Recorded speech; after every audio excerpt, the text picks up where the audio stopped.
Well, the North American porn industry is centered in Los Angeles, but there is a Canadian industry. Scott Rhodes is a Canadian porn producer and actor. He works with his wife, who is known as Maxine X. He's in Windsor, Ontario. Good morning. Good morning, Anna Maria. How are you? Well, I'm fine, thank you.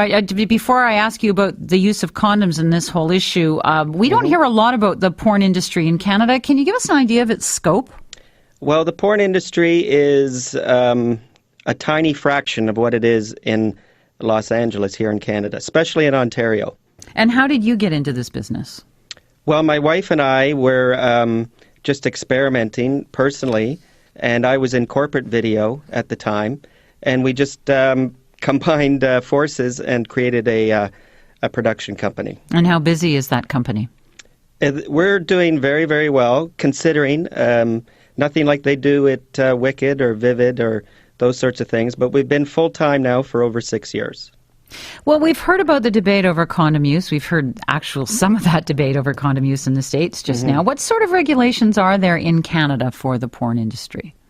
Well, as far as I know, there aren't any formal regulations. So what we do is just use common sense, and when we have any fluid exchange in our shoots, we have testing. Okay, so you don't use condoms? We will use condoms if the model prefers it. Okay, and certainly. What are the tests like? It's the same as AIMS. We've worked, Maxine and I have worked in LA, and we've been to the AIMS clinic, and the testing here is the same. However, hepatitis is also tested for, so it's a little more thorough here. Okay, and we heard Diane Duke talking about the fact that they can do some kind of testing that gives you results a lot quicker. Is that what you're doing as well? Well, our results typically take about 2 weeks. So that's another challenge we have here in Canada, because our window of opportunity to work is not 28 days like they have in LA. We have 2 weeks. And what does that difference mean in terms of safety? It doesn't mean anything in terms of safety. It's the same comparable safety standards as they have with AIMS in the U.S. It just means that we have a shorter time frame in which to shoot the content with the models. And how safe do you feel with these tests? I mean, how much do you think about this stuff?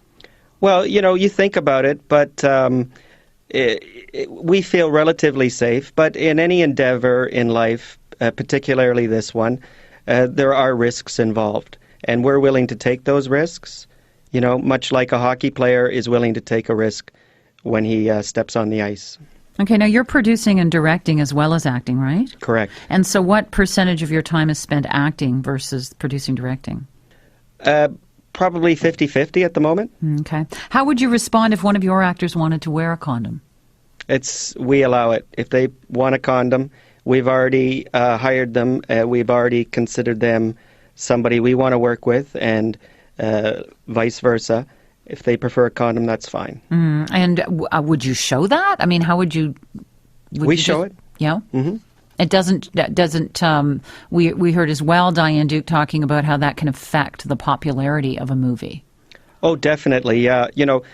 Sex with a condom on film is tantamount to watching hockey without body checking. People just aren't interested. It's just part of human nature.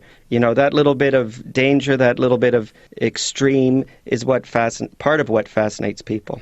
And so what percentage of the movies you make actually have people with condoms in them? I'd say about 25%. And how do they do versus the other stuff you sell? It's hard for me to tell exactly, because our numbers aren't affected that much by viewing. I mean, if something's on Rogers cable, our payment is not so much based on viewers as it is on just the fact that it's been released. Where is your stuff released? All over the world. But where in Canada? Is it video, or is it on regular cable at times? Oh yeah, it's on Kojiko right now. Asian Heat #2. You don't want to miss that.